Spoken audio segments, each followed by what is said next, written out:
श्री शिवाय नमस्तुभ्यम। हर हर महादेव भक्तों, आप सभी को श्री कृष्ण जन्माष्टमी की हार्दिक शुभकामनाएं। भक्तों, आज हम आप सभी लोगों को श्री कृष्ण जन्माष्टमी की एक अत्यंत ही महत्वपूर्ण कथा सुनाने वाले हैं। जो भी श्री कृष्ण जन्माष्टमी का व्रत रखते हैं तो उन्हें इस कथा को अवश्य सुनना चाहिए। इससे मनवांचित फल की प्राप्ति होती है। कान्हा जी आपकी सभी मनोकामनाएं अवश्य पूरी करते हैं। आज हम श्री कृष्ण जन्माष्टमी पर सुनाई जाने वाली कहानी को सुनेंगे। श्री कृष्ण जन्माष्टमी का व्रत भाद्रपद में कृष्ण पक्ष की अष्टमी तिथि को मनाया जाता है और श्री कृष्ण जन्माष्टमी को भगवान श्री कृष्ण के जन्मोत्सव के रूप में मनाया जाता है। भगवान श्री कृष्ण का जन्म भाद्रपद कृष्ण पक्ष की अष्टमी को बुधवार के दिन रोहिणी नक्षत्र में अर्धरात्रि के समय हुआ था। जन्माष्टमी का यह व्रत सबसे बड़ा व्रत माना जाता है और इस व्रत को राजव्रत कहा जाता है। ऐसी मान्यता है, जो कोई भी जन्माष्टमी का एक व्रत करता है उसे पूरे साल के सभी व्रत करने जितना पुण्य मिलता है। 1 करोड़ एकादशी का व्रत करें तब जाकर के एक जन्माष्टमी व्रत के फल के बराबर पुण्य मिलता है। जो भी जन्माष्टमी का व्रत करता है, भगवान श्री कृष्ण उसकी सभी मनोकामनाएं पूरी करते हैं। ऐसी मान्यता है कि जो जन्माष्टमी के दिन भगवान श्री कृष्ण को एक झूला भी झुला देते हैं तो भगवान श्री कृष्ण उनकी सभी मनोकामनाएं पूर्ण कर देते हैं। बोलिए श्री कृष्ण भगवान की जय। द्वापर युग में जब पृथ्वी पाप और अत्याचार से भरने लगी, तब पृथ्वी ने गौ माता का रूप बनाकर सृष्टि के रचयिता भगवान ब्रह्मा जी के पास गई। गाय के रूप को धारण किए हुए पृथ्वी माता के साथ सभी देवता ब्रह्मा जी के पास गए और सभी देवताओं ने मिलकर भगवान ब्रह्मा जी को पृथ्वी की दुखद गाथा सुनाई। अब भगवान ब्रह्मा जी के आदेश अनुसार वहां पर उपस्थित सभी देवतागण आपस में मिलकर कहने लगे कि हम सभी इस संकट के समाधान के लिए भगवान श्री हरि विष्णु जी के पास जाएंगे। और सभी लोग गौ माता को साथ में लेकर श्री हरि भगवान विष्णु जी के पास क्षीर सागर में जा पहुँचे। भगवान श्री हरि विष्णु जी वहाँ शेषनाग की सैया पर बैठे विश्राम कर रहे थे। अब सभी देवतागण वहाँ जाकर भगवान विष्णु जी की स्तुति करने लगे। जब सभी देवतागण एक साथ भगवान श्री हरि विष्णु जी की स्तुति करने लगे, तब भगवान श्री हरि विष्णु जी की निंद्रा भंग हुई। तब भगवान विष्णु जी ने सबके आने का कारण पूछा। तब दीनहीन वाणी में पृथ्वी देवी बोली कि हे प्रभु, संपूर्ण भूमंडल पाप और अत्याचार से घिर गया है। पृथ्वी पाप और अत्याचार से त्राही त्राही करने लगी है। इसलिए हे प्रभु, कृपा करके आप इस संकट का निवारण करें और पृथ्वी को संकट से मुक्त करें। यह बात सुनकर भगवान श्री हरि विष्णु जी बोले, ठीक है, मैं पृथ्वी को समस्त दानवों से बचाने के लिए मैं ब्रजमंडल में वासुदेव, भार्य और कंस की बहन देवकी के गर्भ से जन्म लूँगा। इसलिए तुम ब्रजभूमि में जाकर यादव कुल में अपना शरीर धारण करो। अब मेरे द्वारा की जाने वाली बाल लीलाओं का आनंद लो। तब इतना कहकर भगवान श्री हरि विष्णु अंतर्ध्यान हो गए और अब सभी देवता और पृथ्वी देवी ब्रजभूमि पर आकर यादव कुल के नंद, यशोदा और गोपियों के रूप में पैदा हुए।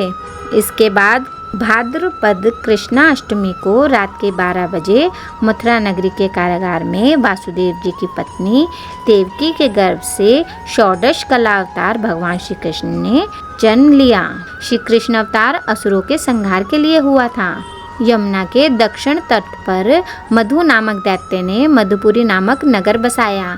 आजकल की मथुरा मधुपुरी ही है। द्वापर युग के अंत में इस मथुरा में उग्रसेन नामक राजा राज्य करते थे। उग्रसेन के पुत्र का नाम कंस था। कंस ने उग्रसेन से बलपूर्वक राज सिंहासन छीन लिया और स्वयं राज्य करने लगा।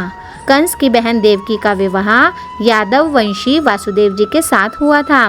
जब कंस देवकी को ससुराल पहुंचाने जा रहा था कि आकाशवाणी हुई, हे कंस, जिस देवकी को तू बड़े प्रेम से इसके ससुराल छोड़ने जा रहा है, उसी के 8वें गर्भ से उत्पन्न हुआ बालक तेरा संहारक होगा। आकाशवाणी सुनकर क्रूर कंस का खून खौलने लगा। उसने वासुदेव की हत्या के लिए तलवार खींच ली।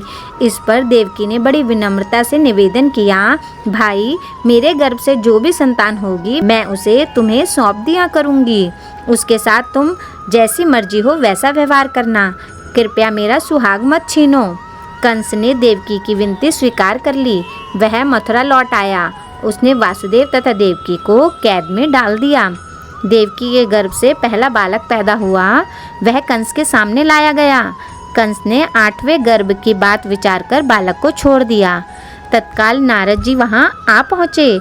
नारद जी ने कंस को उसकी भूल समझाई कि क्या मालूम यही 8वां गर्भ हो। शत्रु के तो बीज को ही नष्ट कर देना हितकर है।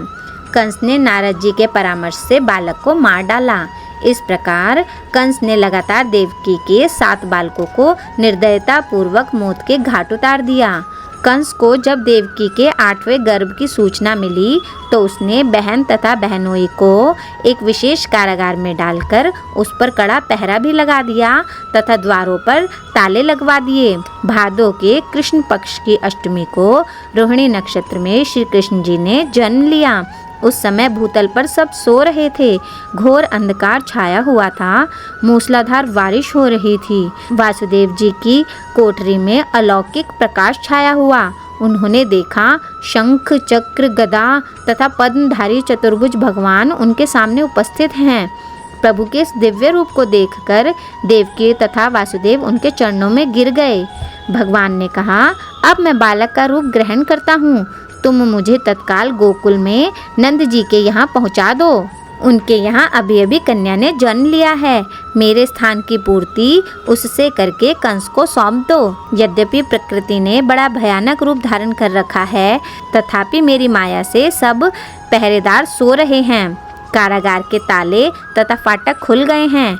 यमुना तुम्हें मार्ग दे देगी। वासुदेव नवजात शिशु को सूप में रखकर उसी समय चल दिए। मार्ग में यमुना जी ने उमड़ उमड़ कर भगवान श्री कृष्ण के चरणों का स्पर्श किया। जलचर भी श्री कृष्ण के चरण स्पर्श के लिए उमड़े। गोकुल पहुंचकर वासुदेव नंद जी के घर पहुंचे। घर के सभी लोग सो रहे थे, परंतु दरवाजे खुले थे। वासुदेव ने सोई हुई नंदरानी के बगल से कन्या को उठा लिया और श्री कृष्ण को उनकी जगह सुला दिया। तत्पश्चात वासुदेव कन्या को लेकर मथुरा पहुंचकर कोठरी में दाखिल हो गए तो कारागार के सब किवाड़ पूर्ववत बंद हो गए। पहरेदार जाग गए।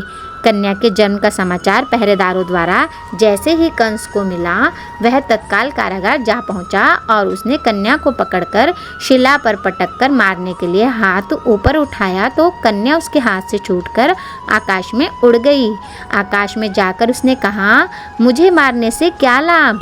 कंस, तेरा शत्रु तो गोकुल में सुरक्षित है। यह दृश्य देखकर कंस चकित रह गया। कंस का शत्रु जीवित है, यह जानकर उसे बड़ा दुख हुआ। कंस उसे खोजकर मार डालने के लिए विविध उपाय करने लगा। कंस ने श्री कृष्ण का वध करने के लिए अनेक दैत्य भेजे। श्री कृष्ण ने अपनी असुरी माया का विस्तार करके सारे दैत्यों का बारी बारी संहार कर डाला। श्री कृष्ण ने बचपन में अपनी अलौकिक लीलाएं दिखा दिखाकर सबको चकित कर दिया। बड़े होने पर कंस को मारकर उग्रसेन को राजगद्दी पर बिठाया और अपने माता पिता को कारागार से मुक्त किया। इन्हीं श्री कृष्ण की जन्म तिथि की स्मृति में यह पर्व बड़ी धूमधाम से हर्षोल्लास के साथ मनाया जाता है। इस दिन देश भर में मंदिरों का श्रृंगार किया जाता है। कृष्ण अवतार के उपलक्ष्य में मंदिरों को सजाया जाता है। भगवान श्री कृष्ण की मूर्ति का श्रृंगार करके झूला सजाया जाता है। स्त्री पुरुष रात्रि के 12 बजे तक व्रत रखते हैं। लोग मंदिरों में श्री कृष्ण जन्म की झांकियां देखने जाते हैं तथा श्री कृष्ण जी के झूले की डोर खींचकर उन्हें झुलाते हैं। रात को 12 बजे शंख तथा घंटों के निनाद से श्री कृष्ण जी के जन्म की खबर दिशाओं में गूंज उठती है। भक्तगण मंदिरों में समवेत स्वर में आरती करते हैं। तत्पश्चात प्रसाद मिलता है। इस दिन श्रीमद् भागवत में वर्णित श्री कृष्ण जी की बाल लीलाओं के श्रवण तथा पठन पाठन का विशेष महत्व है। रात को जागरण करके भक्तगण अपनी श्रद्धा अर्पित करते हैं। बोलो नंद के आनंद भयो, जय कन्हैया लाल की। हाथी घोड़ा पाल की, जय कन्हैया लाल की। बोलो श्री कृष्ण भगवान की जय हो। जय जय श्री राधे। श्री शिवाय नमस्तुभ्यम। हर हर महादेव भक्तों।